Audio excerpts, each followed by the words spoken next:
everybody, how are you today? Muraho mwese, umeze mute uyu munsi? Welcome to English Fluency Center. Muhawe ikaze kuri channel yitwa English Fluency Center. This is your English teacher, Jean de Dieu from Rwanda. Muri kumwe na mwarimu wanyu w'icyongereza Jean de Dieu Uwingabiye uri mu gihugu cy'u Rwanda. Today I'm going to tell you about the basic usage of I'm.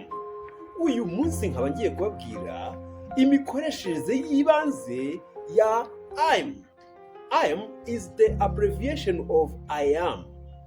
I'm ni impine ya I am, which is used to describe someone.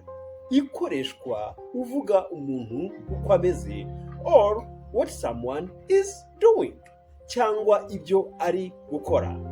Let us look at some examples. Mureke turebere hamwe ingero. I'm can be followed by adjectives.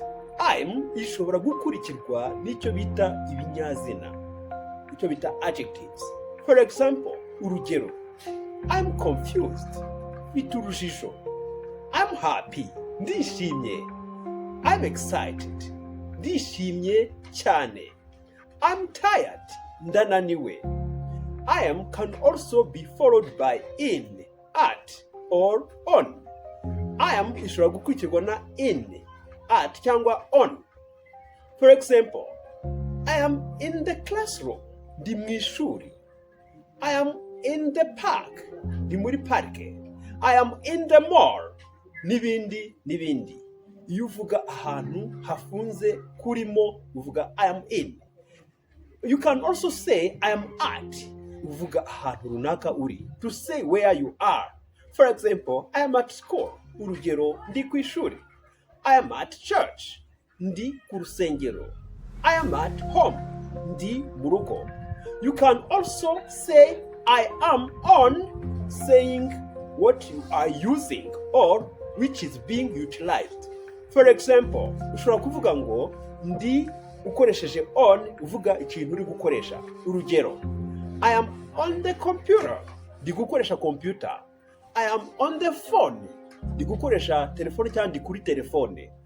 I am ikurikiwe na on, ushobora no kuyivuga uri muri bisi. I am on the bus. So, you can also use I am plus another verb to say what you are doing. Ushobora gukoresha I am kongeraho indi verb uvuga ibyo uri gukora. For example, I am teaching. You are watching. Ndi kwigisha, murimo murareba. You can use expressions such as I am trying to. Urugero, ushobora kuvuga ngo I am trying to teach you English. Ndi kugerageza kubigisha icyongereza. Ushobora kuvuga ngo I am getting bitewe n'ibiri kukubaho. For example, I am getting better. Ni igihe nari ndwaye nkaba ndi kumva ndi koroherwa. I'm getting cold. Igihe ndi kumva imbeho. You can also use verb I'm plus gonna. Ushobora kuvuga ibintu byenda kuba. I'm gonna go home. I am gonna go home. Ngiye gutaha. I'm gonna sleep. Ngiye kuryama. I'm gonna sit. Ngiye kwicara. Thanks for watching. If this is your first time at this channel, please subscribe, share, and comment. Bye bye for now.